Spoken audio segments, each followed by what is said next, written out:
Kenna is a popular YouTuber with over 800,000 subscribers that devotes her life to poems, flowers, vintage clothes and tattoos. Isn't that beautiful? But she's also known for her Ponga chair design sold by IKEA. You didn't know that, right? You see how many things you learn with me? Are you surprised? Because this is not her design. This is her design. The bowl chair. No, actually this is not her design. But this is her most famous chair design. Except it isn't. Because the problem is that today no one knows what is hers and what is not anymore. And the fact that you thought that these 3 chairs were designed by her is the point of this video.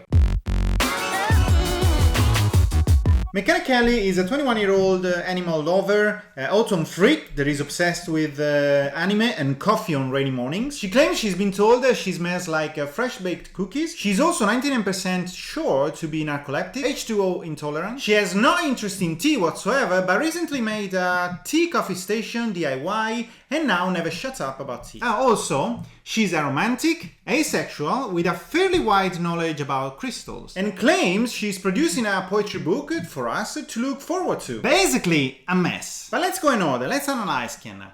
This is Kenna today. Lovely, right? But this is Kenna in 2013. You might say, come on, everyone is allowed to change style from time to time. You're right, but it's very, very uncommon to change it so drastically in so little time. An honest style reboot is something that you barely realize to have gone through. Just like when you look at your old pictures and say, oh my god, is that really me? And if you're wondering, yes, that is me 17 years ago. The difference between these 2 pictures is wild. And she's also been lying about her peachy clean drugless past too. Doing drag is okay. I mean, no, it's not okay. It's not okay. YouTube is not okay. But it's very common. But denying it so hard, portraying yourself as a porcelain Kenna who has never touched anything. It's like having a brain injury and not being able to remember that you are the original Ponga designer. So you can change your style as much as you want and transform yourself into porcelain Kenna. But deep down, you're still Kenna. Let me show you. This is how Kenna replied to a user that accused her of stealing art. Oh sugar, I did not notice that. I really believed my drawing came from the deepest corner of my brain. Instead, it looks like my memory took over my emotions and guided my upper limbs. I will reach out to the rightful owner and apologize. Nice, right? Problem is, this is not her reply.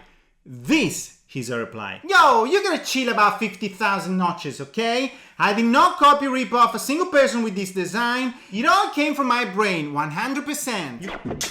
So now that we got that out of the way, let's talk about how simplykenna managed to fool everyone for years. One thing she really likes to brag about is her tattoos. For years, she claimed that she hand-sketched them all. And then they're all her ideas, when they're actually not. This is a picture of a cool design Kenna posted some time ago. To be fair, she didn't claim that the art was 100% hers, but she didn't credit anyone for the design. So her followers simply assumed this was her design and original idea. And this is the loophole she's been playing with for ages. Now, you're not gonna believe this.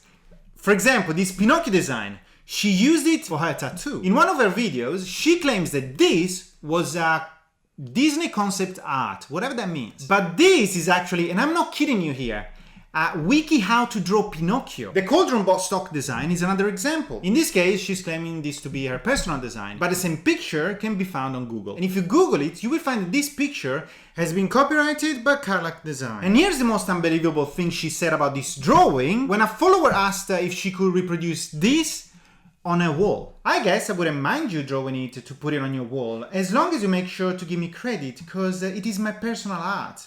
Just don't get it tattooed. LOL. Hehehe. Autumn leaf. Pumpkin. And this happened multiple times. Coffee on a Rainy Morning, copyrighted by Stefano Lianto. Foxtail logo art, claimed to be her own, but copyrighted by Katie Greff. Love Grows Here, copyrighted by... I'm not even sure anymore. So the whole story is ridiculous and disgusting. Now let's talk about Buddhism. Right, because Kenna is also a Buddhist. And how did she become Buddhist?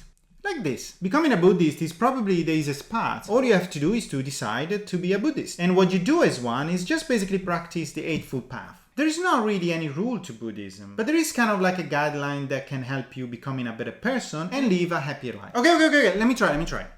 Now I'm a Muslim. Amen. Now I'm a Jewish. Allahu Akbar. Now I'm a Christian. Shalom. I got those all wrong, right? You see, it's not easy. And she's also been called out over the Buddha heads she uses as plant pots. As pots. It's like me taking the crucified Jesus and use it as a tap for my watermelon summer punch. Because nothing says I'm a Christian better than a blood-colored punch coming out of Jesus' feet. Now available on my website, Facebook, Instagram and Twitter account. You see, under all that makeup, fake freckles and vintage clothes, no matter how much you try to hide her, Chav Kenna is still there. Because you cannot buy personality with fashion.